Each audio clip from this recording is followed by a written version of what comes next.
आणि ही लग्न जमवणारी इतकी चॅप्टर गँग असती मायबाप, काय सांगते. त्यांना मोडायचं असलं तरी ते बरोबर मोडतात आणि जमवायचं असेल तरी बरोबर जमवतात. एक जणांनी काय केलं ऐका, एका मुलाचा एक डोळा नव्हता, एक हात नव्हता आणि एक पाय नव्हता, तीनही गोष्टी नाही एका बाजूनी. पण लग्न जमवणारा चॅप्टर होता. लग्न जमवणारा म्हणला मला फक्त 3 लाख रुपये द्या. किती? 3 लाख. 3 ते 4 दिवसात खटकाच पाडतो म्हणले. जाऊ दे म्हणलं, त्याचा बाप बी कंटाळा होता, कधी ना कधी ह्याला पिवळा करून टाकायचं म्हणले. जाऊ दे, गेले तर गेले 3 लाख रुपये. 3 लाख रुपयामध्ये म्हणले लग्न जमवतो. त्याची बोलण्याची भाषा बघा, लग्न जमवणाऱ्याची भाषा जणू काय नवरदेव कलेक्टरच आहे. असा थाटामध्ये बसलाय, थाटामध्ये बसून बोला म्हणले. काय करतात नवरदेव? दूरदृष्टिकोन आहे नवरदेवाचा. बरं म्हणले, एका पायावरती संसार चालवतो मुलगा. काय चुकीचं बोलत होता देव? एक हाती कारभार आहे. 3 दिवसामध्ये लग्न जमलं. लग्न जमल्यावरती मायबाप ज्यावेळेस लग्नाला म्हणले बोलवा नवरदेवाला, नवरदेवाला समोर बोलवा म्हणले. ह्यांनी तर पहिला मोबाईल बंद केला.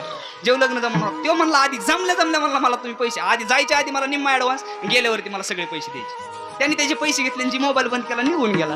निघून गेल्यावरती काय अवस्था झाली असेल मायबाप. म्हणजे हे लग्न जमवणार आहे, कुणाचं लग्न जमवते कुणाचं मोडते नाही सांगता येत नाही.